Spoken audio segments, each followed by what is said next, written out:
Welcome to Cryptid Encounters, where we will be talking about 3 places in the world and their gruesome horror stories. These stories will make you have nightmares for months. From true stories about a woman that kills all her husbands to horrifying moments miners are trapped in a mine with malevolent evil and sinister forces, and bloodthirsty demons seeks the soul of the living. If you're easily afraid, stay away. This is not for the faint-hearted, you were warned. Turn off your room light, turn up your volume, hold your heart, and let's go. This first story takes place in an island in the middle of the Caribbean, Jamaica. The place of great culture, great people, but there's always a catch. Many stories are told by the grandparents to the kids, like Jaw Dog, Rolling Calf, River Duppy. But today we will be hearing about the White Witch of Rose Hall. The White Witch of Rose Hall, a Jamaican tale of darkness and redemption. Nestled in the heart of the Caribbean, the lush island of Jamaica boasts breathtaking landscapes and vibrant culture. Yet, beneath its picturesque beauty lies a chilling tale of the supernatural, the story of the White Witch of Rose Hall. This legendary figure, whose name strikes fear into the hearts of locals and visitors alike, is a haunting reminder of the past's darker shadows. The saga begins in the early 19th century when Annie Palmer, a bewitching Englishwoman, arrived at the sprawling Rose Hall estate. At first glance, the mansion's grandeur masked the sinister secrets that lay within its walls. Annie's striking beauty masked a soul consumed by darkness and an insatiable hunger for power. As mistress of the estate, Annie's cruelty knew no bounds. Her unfortunate husbands met untimely and mysterious deaths, their wealth serving to fuel her insidious desires. Locals spoke in hushed tones about Annie's malevolent practices, attributing unnatural deaths and disappearances to her dark magic. Rumors spread like wildfire through the Jamaican countryside, painting Annie as a practitioner of witchcraft and voodoo. Some claimed she communed with malevolent spirits, trading her soul for supernatural powers.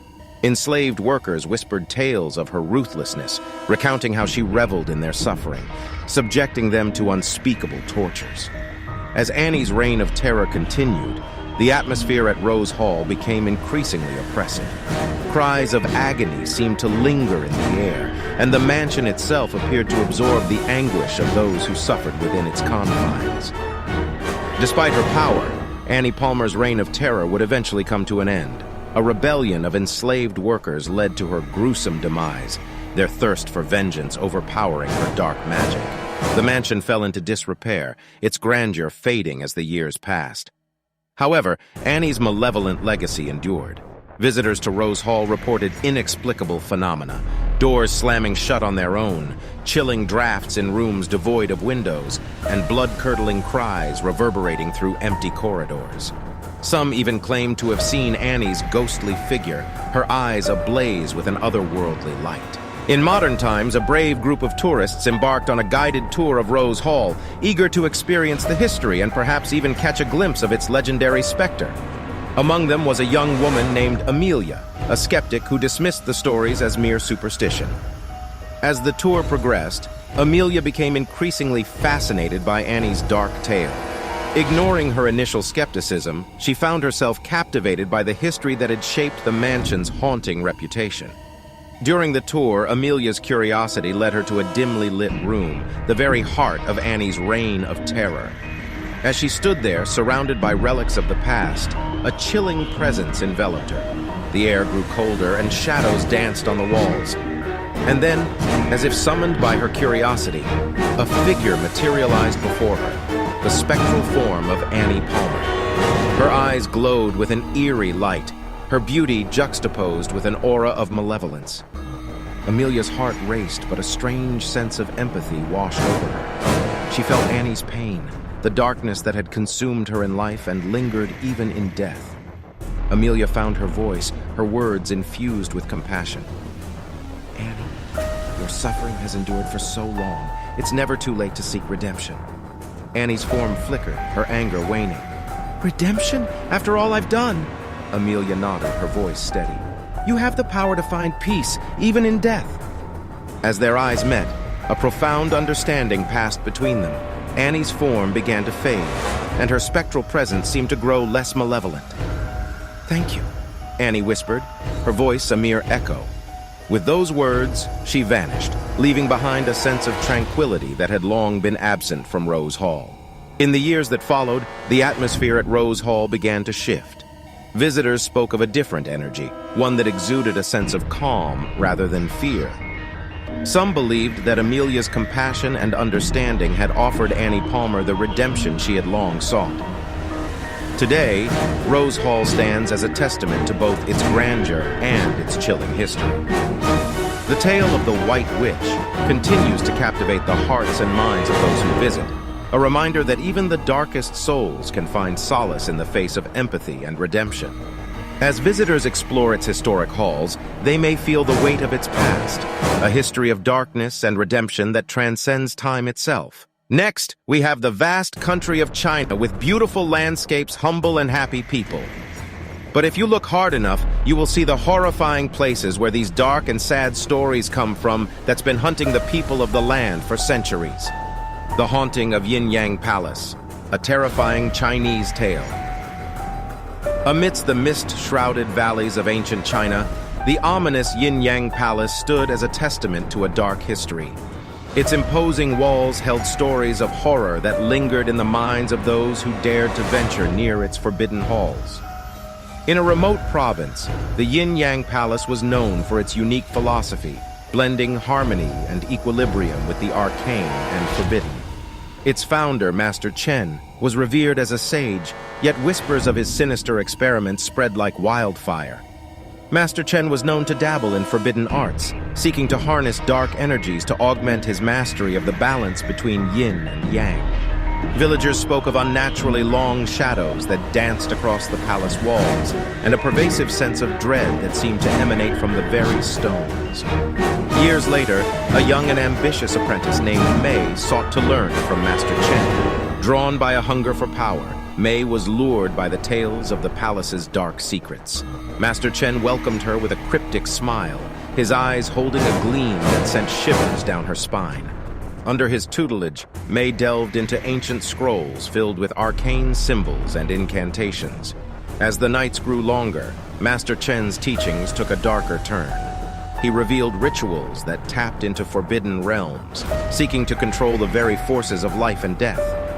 Mei's insatiable thirst for power led her to embrace the forbidden knowledge, despite the growing unease in her heart. Master Chen unveiled a ritual said to grant dominion over the shadows, allowing her to bend darkness to her will. The night of the ritual arrived, and Yin Yang Palace was cloaked in an eerie darkness. Mei stood before a cursed mirror, channeling her intentions with incantations that resonated through the air. As she completed the ritual, a malevolent presence enveloped her. Mei's newfound abilities came at a terrible cost. Nightmares plagued her sleep, and she was haunted by shadowy figures that whispered twisted promises. Her reflection in the mirror seemed to distort, revealing a darkness that seeped into her soul. In the palace's shadows, Mei discovered the truth about Master Chen's intentions. He had used her as a vessel to amplify his own dark powers, intending to merge her essence with the shadows and gain ultimate control over the realm of Yin. As Mei's identity dissolved into the abyss, a glimmer of her former self fought back. She sought the guidance of an ancient guardian spirit, whose guidance led her to a forgotten chamber within the palace. Armed with sacred incense and a resolve to break free from the darkness, Mei confronted Master Chen. A climactic battle erupted, darkness against light, as Mei's will clashed with her former mentor's malevolence. Shadows writhed and spirits howled as the very balance of yin and yang trembled. In a burst of determination, Mei shattered the cursed mirror, severing Master Chen's connection to the shadows. The palace shook, walls quaking with the force of the battle. With a final surge of energy, Mei cast a radiant light that pierced through the darkness. The palace trembled once more before falling silent. The malevolent energy dissipated, and the shadows that had plagued Mei's soul retreated. Mei emerged from the battle changed, her power harnessed for good rather than darkness. The Yin Yang Palace stood as a testament to the forces that could be harnessed by those driven by dark desires. Today, villagers still speak of the haunting energy that surrounds the palace, and tales of Mei's bravery are recounted around campfires. The struggle between light and darkness within the palace's walls serves as a warning to those who dare to tread the line between forbidden knowledge and the forces that seek to consume them. The last story takes place in the lush green and beautiful mineral-rich continent of Africa. But where there is good, bad follows shortly behind, and it carries death, destruction, horror, pain, and suffering. The Cursed Mine of Kabali. The Cursed Mine of Kabali, a gruesome African horror. In the heart of the Congo, amidst the lush jungles and treacherous terrain, lay the infamous Kabali gold mine. Beneath its deceptively serene surface lay a tale of terror and unimaginable horror that would haunt the region for generations. It began in the late 19th century, when a group of European prospectors stumbled upon the rich veins of gold hidden deep within the jungle. Their discovery would change the fate of the region forever. As the mine's tunnels extended further into the earth, they unearthed ancient burial sites and strange cryptic symbols etched into the rock. Ignoring the ominous signs, the miners extracted the precious metal with feverish determination. The miners' greed was insatiable, and they showed no regard for the land they desecrated. With each ounce of gold they extracted, the earth seemed to groan in agony. One fateful night, as the moon hung low over the mine, a guttural, otherworldly chant echoed through the tunnels. Terrified, the miners fled, leaving behind their tools and precious gold. The next morning, they returned to find the mine's entrance sealed shut by a massive rock slide. Panic ensued as they realized they were trapped, and there was no way out. As the days turned into weeks, the trapped miners began to experience disturbing visions.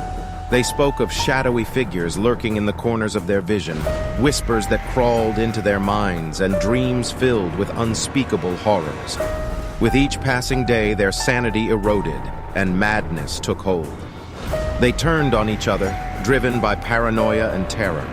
Blood stained the walls of the tunnels as they descended into violence and depravity. As the years passed, the mine remained sealed, a dark tomb for those who had once sought wealth and power. Local villagers grew fearful of the cursed place, avoiding it at all costs. But there were some who couldn't resist the lure of the untapped riches that lay within. They descended into the mine, driven by the same greed that had consumed those before them. The newcomers, too, fell victim to the curse. The shadowy figures that had tormented the original miners now turned their attention to the intruders. They whispered maddening secrets, drove them to violence, and ensured that none would escape the mine's cursed depths. With each new victim, the curse grew stronger, feeding on their fear and suffering. The mine became a place of unspeakable horror, a nightmare realm where the living and the dead were bound together in eternal torment. To this day, the Kabali gold mine remains sealed, a cursed and accursed place. Locals speak of the tormented souls that haunt its depths, their anguished cries carried on the wind. The cursed mine serves as a chilling reminder of the price of greed and the depths of darkness that can be unleashed when humanity's lust for wealth knows no bounds. And as the jungle reclaims the land, it does so with a solemn and eerie silence, a testament to the horrors that lie beneath.